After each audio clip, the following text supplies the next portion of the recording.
नमस्कार, मैं हूं मनमोहित और आप देख रहे हैं प्रेस वार्ता एक नजर की खास रिपोर्ट। मैरिज एक्ट को लेकर लोगों में कई तरह के कंफ्यूजन्स हैं, उन्हीं को लेकर चर्चा करेंगे। धंधपुरी एडवोकेट हमारे साथ हैं, उनसे बातचीत करते हैं। पुरी साहब, मैरिज एक्ट की बात की जाए तो कितने तरह के मैरिज एक्ट हैं, क्या कुछ होता है उसमें? इसके बारे में सबसे पहले मैं बता दूं कि हर आदमी मान और सम्मान से जीने का अधिकार रखता है हमारे संविधान के तहत। और इसी तरह से जब वो कोई शादी करता है, लड़का हो या लड़की, आपस में जब उनकी शादी का कोई अरेंजमेंट होता है या अरेंजमेंट परिवार की तरफ से नहीं होता, वो स्वयं करना चाहते हैं, तो उसके अंदर कुछ ऐसी बातें सामने आ जाती हैं जो वो मान और सम्मान के अधिकार को नुकसान पहुंचाती हैं। तो हमारे देश के अंदर हिंदू मैरिज एक्ट है, सिख मैरिज एक्ट है, और इसके अलावा क्रिश्चियन मैरिज एक्ट है, पारसीस के लिए भी मैरिज एक्ट है, और एक स्पेशल मैरिज एक्ट भी है। स्पेशल मैरिज एक्ट का सबसे बड़ी बात यह है कि कोई फॉरेनर उसके अंदर शादी कर सकता है, हमारे देश के नागरिक भी शादी कर सकते हैं। कोई एक फॉरेनर हो और दूसरा हमारे देश का नागरिक हो, वो भी शादी कर सकता है। वो एक स्पेशल एक्ट इसलिए बनाया गया था कि ताकि किसी भी व्यक्ति को ऐसी कोई समस्या ना आए, जो अपनी ज़िंदगी अपने तरीके से जीना चाहता है वो उसको उस तरीके से जी सके। हिंदू मैरिज एक्ट की बात पहले कर लेते हैं। जब मंदिर वगैरह में शादी होती है, या सिख मैरिज एक्ट की बात करूँ दौर में, तो ये शादी कहाँ तक जायज़ होता है? क्योंकि बहुत से ऐसे परिवार हैं जो आगे जाके कोर्ट से अपना पंजीकरण नहीं करवाते मैरिज को लेकर।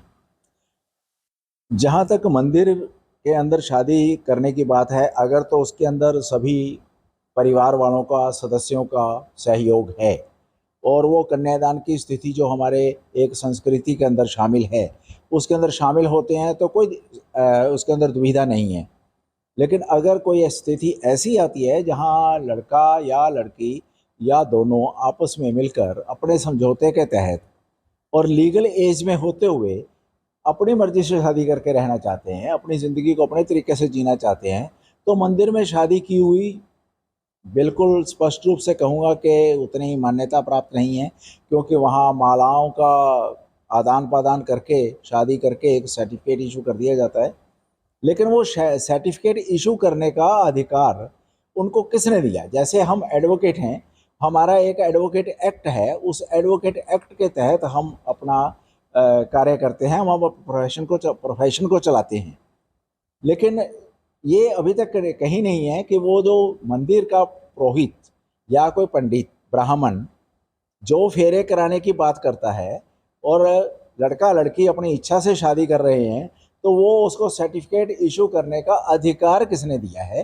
कौन से कानून ने, कौन सा एक्ट उसके लिए, या सरकार ने, पार्लियामेंट ने कौन सा रूल ऐसा बनाया है? ऐसा कुछ भी विद्यमान नहीं है। तो इसके लिए ज़रूरी है कि अगर कोई ऐसा करना चाहता है, अगर किसी मंदिर में ऐसी शादी होती है, तो उसके बाकायदा तौर पर कुछ ना कुछ रूल्स उनको ऐसे बनाने चाहिए जिसके तहत ये सारी कमियां दूर हो जाएं। सबसे पहली बात तो ये है कि जब कोई लड़का या लड़की किसी मंदिर में शादी करने के लिए जाता है, तो उसके लिए पब्लिकेशन करवा दी जाए, जो शायद संभवतः पार्टीज नहीं चाहती होंगी।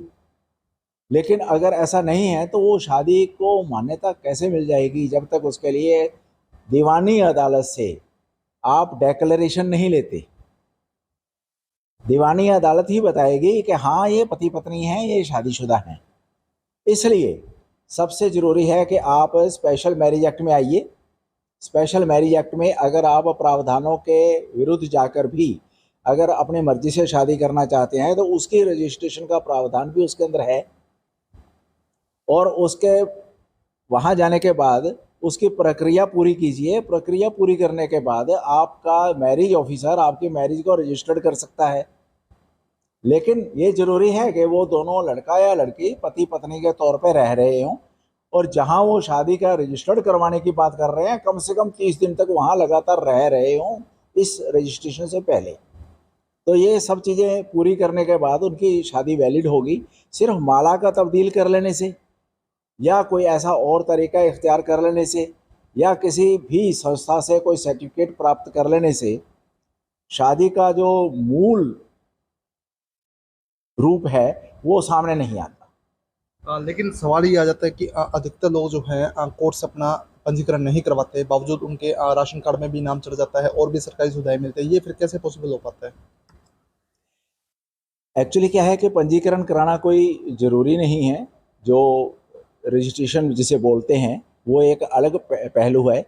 और हम जिस पहलू की बात कर रहे हैं कि अगर लड़का लड़की अपनी स्वेच्छा से माता पिता की मर्जी के बिना शादी कर रहे हैं, वो एक अलग पहलू है। सबसे पहले तो ये है कि हमारा भारतीय स्वरूप है, हमारा एक ज़िंदगी जीने का एक तरीका है। उस तरीके के तहत हमें शादी करने के लिए माता पिता की आज्ञा की ज़रूरत रहती है, और इस शादी को हमारे यहाँ अरेंज मैरिज बोला जाता है। और इस प्रकार की शादी के अंदर विधिवत रूप से सभी धार्मिक कार्य संपन्न करते हुए 7 फेरे लेकर, या सिख संप्रदाय के मुताबिक, सिख धर्म के मुताबिक गुरु ग्रंथ साहब के साथ लावा लेकर शादी को पूरा किया जाता है।